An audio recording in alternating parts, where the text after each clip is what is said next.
আজি শুকুর ধান কাটিতে কাটিতে এটা কি হয়ে গেল জানিবা হলে ভিডিও খান লাস্ট অব্দি দেখো। সকালে ভাইনা চুলি সেট করতে করতে মই চলে আসিনো মানছির ধান উবাই দিবা। লোড দেওয়া কমপ্লিট হলে সাথে সাথে আনলোড করিয়া গাড়িখান নিয়ে বাড়ি আসিয়া একদম রাজবংশী দেশি স্টাইলে খোরাকলা গামছাত বান্ধিয়া আমার জেডেক্সনার নিগলাই নিয়া চলে গেলে আমি খোরাকলা পৌঁছাই দিবা। আর আসিয়া দেখো যে অর্ধেকের বেশি কাটা হয়ে গেছে। ওইখানে মুইও আসিয়া মেয়েদানোর নামি পড়ু। প্রথমে তো আসিয়া এখন মই শুকুকে দেখো যে কেন ধান কাটে, তো মোটামুটি দেখো যে ভালোই কাটাছে। আর ইতি বাকি কামাইলা কাটিয়া ধরছি। তার কনেক পরে দেখো যে 80 কেতি কামাল লাগি পড়েছি। বর্তমানে দেখো যে সবাই কাম করেছে, তাই মুই কেনে পিছাই নহম। মুইও দেশি লুক নিয়ে নামি পড়নু মেয়েদানত। গ্রামের চেংরা বস মধ্যবিত্ত ফ্যামিলি থেকে বিলং করেছু, A to Z কাম শিখি রাখিবা লাগেছে। হামা তো ইতি 80 মুই কাম করিবাই ধরেছি, কিন্তু হঠাৎ করে শুকুর হাত কান কাটা চলে যায়। ধান কাটিতে কাটিতে ওই যে কোন বেলা আবার নিমুল চেষি ফেলেছে, ওই নিজেও কোবা পায় না। যাই হোক, যা হওয়ার হয় গেছি। আর এইলা আমার দেশি লোকগুলোর কোনো বড় ব্যাপার না হয়, ছোট মোটো গেজ হইতে না হচ্ছে। এরপর বেশি দেরি না করে শুকু আরো লাগি পরে ধান কাটিবা। আর এইবার মোহ কাটিবা শুরু করে দিও, কারণ বাকি লোকগুলা গেছে ভাত খাওয়া। আর এতি আমার শুকুমই আসে তিনজনের জেনারেটরের মতন কাটিতে থাকি। টোকাই গেলে মুই বাড়ি যেয়ে আনো গাড়ি খান।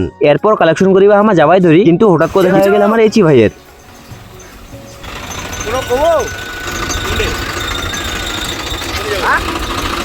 মাটি ওঠা